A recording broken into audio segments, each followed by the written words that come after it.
Hello विद्यार्थियों, आज मैं बीए पार्ट फर्स्ट के लिए पेपर फर्स्ट के लिए एजेंसीज ऑफ सोशलाइजेशन सामाजिकरण के अभिकरण के बारे में बताऊंगा।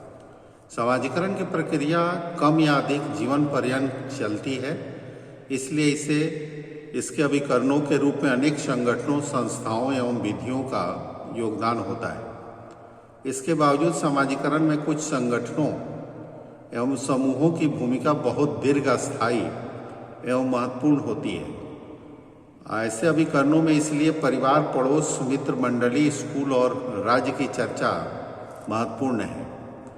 परिवार में जैसे समाजीकरण की प्रक्रिया परिवार से ही आरंभ होती है।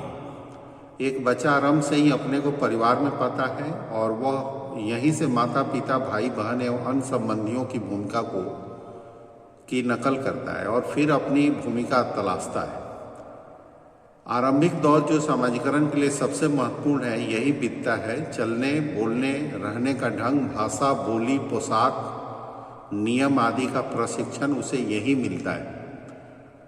टॉलकट, पार्सन्स, बेल्स और सिल्स ने उसे सर्व महत्वपूर्ण माना है। इनके अनुसार परिवार में भूमिकाओं और नियमों की शिक्षा एक बार हो जाने के बाद उसे बार बार दोहराया जाता है, इसलिए व्यक्तित्व के विकास में यह सबसे महत्वपूर्ण है।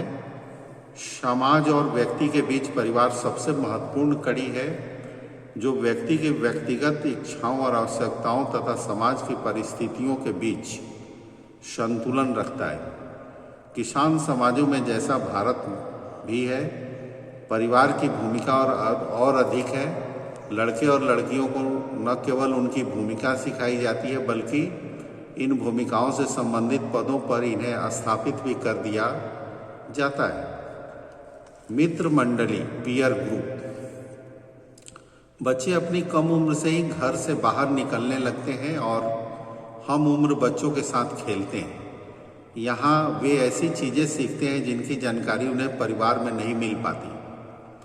वार्नर, लूट और रोजर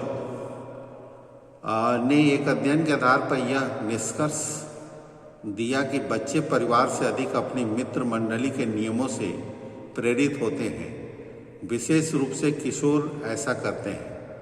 यह अवस्था संकट की होती है, इसलिए उन्हें परिवार से झिड़कियाँ मिलती है, परंतु अपने उम्र के बच्चों में समर्थन मिलता है, इसलिए वे मित्र मंडली का अधिक अनुकरण करते हैं। इसके विपरीत वयस्क लोग अपने परिवारों से अधिक निर्देशित होते हैं। बच्चों में मित्रों से नए लक्ष्य, समर्थन, प्रतियोगिता की भावना पनपती है। जनजातीय समाजों में मित्रों का बड़ा महत्व है। युवा गृह का पूरा संगठन मित्र मंडली पर आधारित होता है। किसान समाजों में, गांव में मित्रों का बड़ा महत्व है।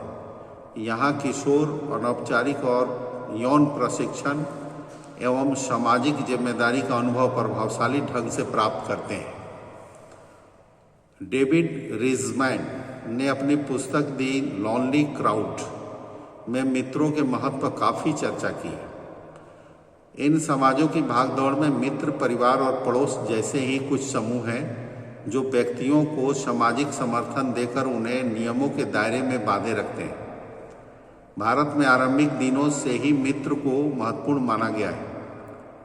धार्मिक कहानियों में कृष्ण और सुदामा का प्रसंग मित्रों के आदर्श को स्थापित करने के लिए ही है। पड़ोस, नाइबरहुड। हमने पहले ही कहा कि पश्चिम के देशों में पड़ोस बहुत ही छोटा परंतु प्रभावशाली समूह है। पड़ोस का महत्व इसी से समझा जा सकता है कि जब कोई नया घर बनाता है अथवा घर किराए पर लेता है तो उसके आसपास कौन है उसे जरूर देखता है। पड़ोस में जो कुछ बोला जाता है, जो व्यवहार किया जाता है और जैसे संबंध बनाए जाते हैं, उनका प्रत्यक्ष अथवा अप्रत्यक्ष प्रभाव बच्चों और वयस्कों पर पड़ता ही है।